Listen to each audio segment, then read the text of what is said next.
పితృదోషం ఉంటే మనకు కనిపించే సంకేతాలు ఇవే. పూర్వీకుల లోపాలు ఉన్నప్పుడు అనేక సమస్యలను ఎదుర్కోవాల్సి ఉంటుందని నమ్ముతారు.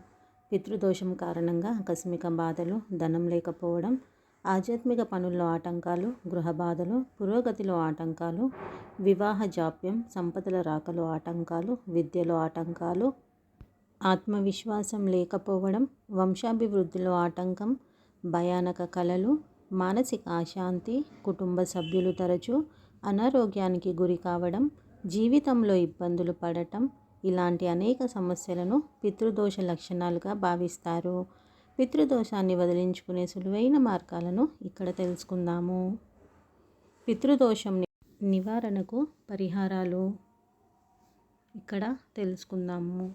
పితృదోషం నివారణకు పితృదేవతల తర్పణం, పిండదానం, శ్రాద్ధం, దాన ధర్మాలు శ్రద్ధాపక్షంలో చేయాలి.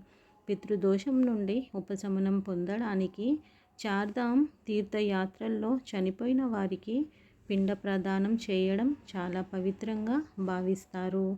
కాకి, పక్షి, ఆవు, కుక్కకు రొట్టె తినిపించాలి. రావి చెట్టుకు నీరు సమర్పించాలి. పితృదోష నివారణకు రాహుకాలంలో శివుడిని పూజించాలి. అంతేకాకుండా ప్రతీ నెల అమావాస్య రోజున పితృదేవతలకు నైవేద్యాలు సమర్పించాలి. పితృదోషం నుంచి ఉపశమనం పొందడానికి శ్రాద్ధపక్షంలో భగవద్గీతను పఠించడం కూడా శుభప్రదంగా భావిస్తారు.